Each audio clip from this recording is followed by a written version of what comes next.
thought he would be dancing with the wolves. Carl was becoming increasingly convinced that this was not normal hunting. The game that was being tracked was fearsome, so much so that the hunter didn't dare approach it. What could it be?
This cabin doesn't look like a bunkhouse, especially with the missing stove and chimney.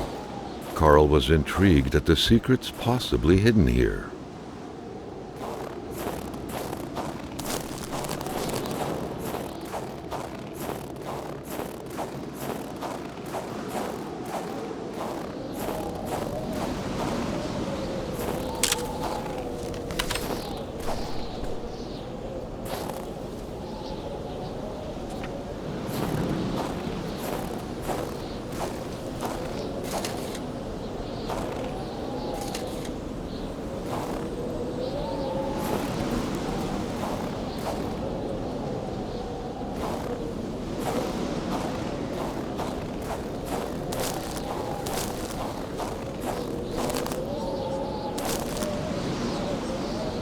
Carl wondered how long he would have to endure this skin-stinging cold.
A wintry atmosphere surrounded the house.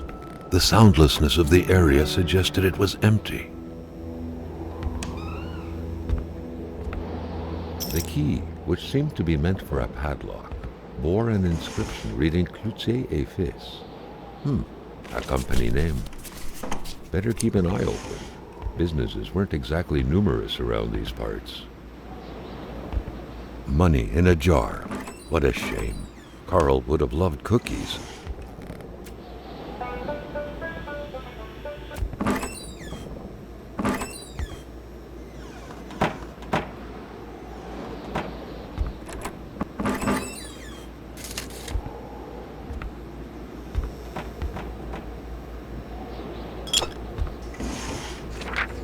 A pay stub for some undoubtedly harsh lumberjack work.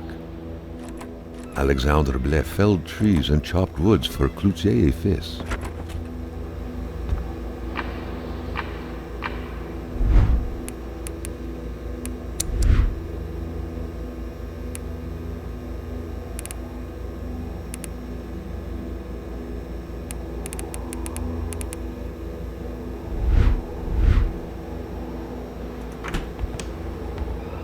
The picture had been taken inside the house. It was the same wallpaper.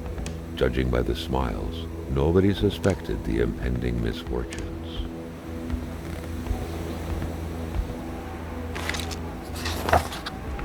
A window left open in that weather? Perhaps something had to be watched. The sheets were in such a way that indicated a rude awakening, followed by a hurried escape. What had happened here?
Key.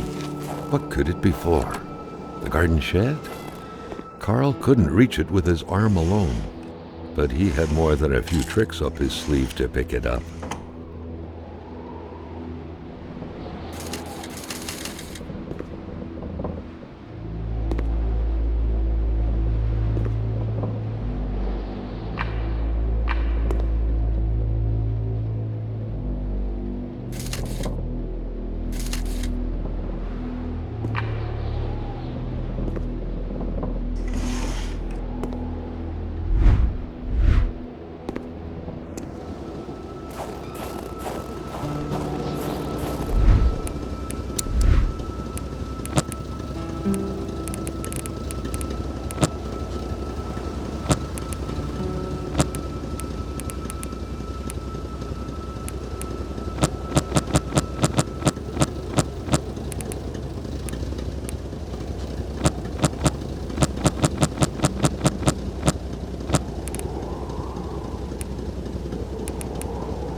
The track was fresh. That meant the car sunk down just a little while ago. Now where the hell could the passengers possibly have gone?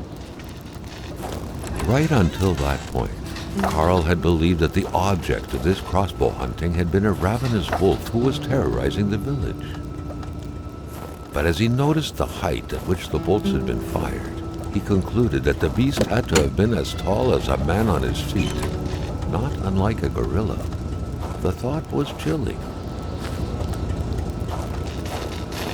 There was only void where the road should be.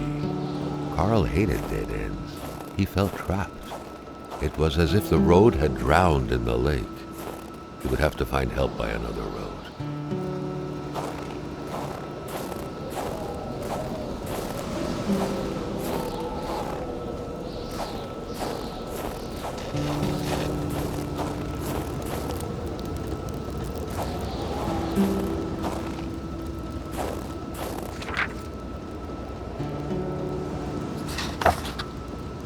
Someone must have dropped this in a hurry, but whoever did was heading into the woods. Carl's tracking instincts were quickly kicking in.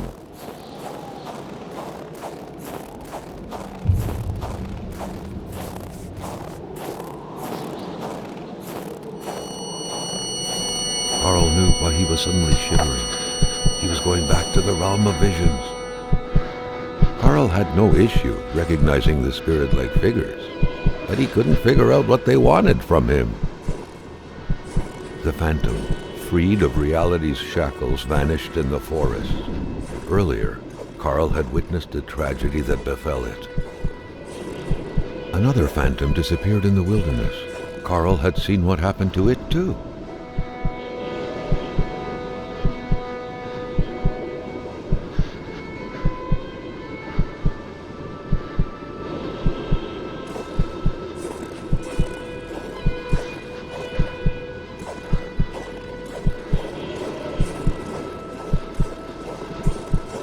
The further Carl moved away from the ice block, the more his senses came back to him.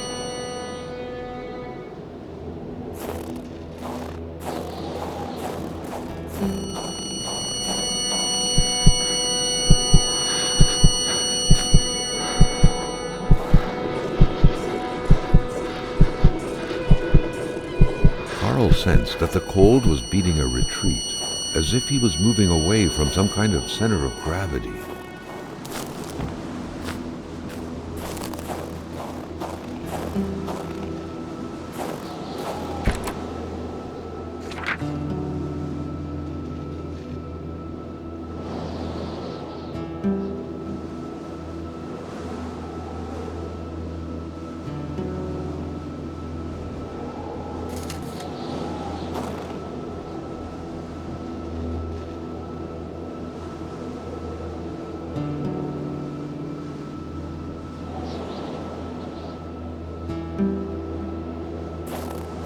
Carl wondered how long he would have to endure this skin-stinging cold.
In spite of Dr. Beaupre's goodwill, the place didn't look much like a physician's office.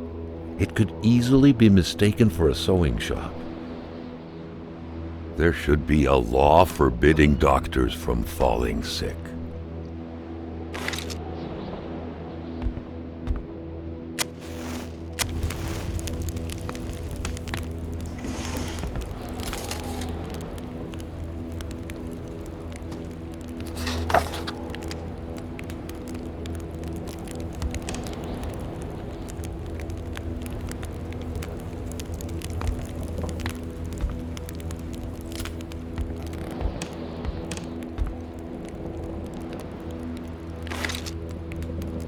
For the one-eyed, or for other vision problems, the eye patch was the way to go.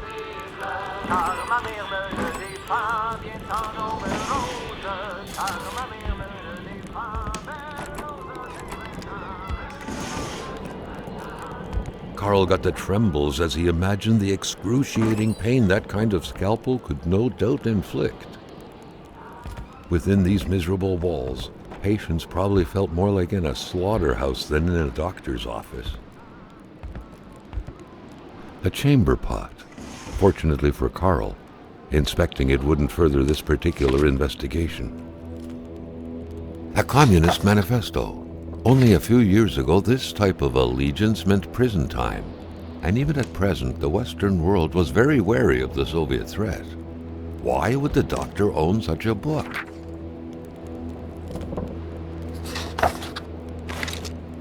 The good doctor, flanked by his beautiful spouse. Pure happiness, captured on cardstock. Carl recognized this woman's soulful eyes. Was it Dr. Beaupre who had hit him head-on at the village border? Nobody kills a rich patient to start a revolution. It didn't make any sense. He had to dig deeper still to understand. Luckily, that was Carl Faubert's specialty. Doctors used light-reflecting frontal mirrors to look inside the patient's cavities. That was a bit unsettling, but back then, it was pretty much always the case with medicine. The injured could be recognized by the large stains of red. an informal nickname given to Merbromen, smudged all over their injuries.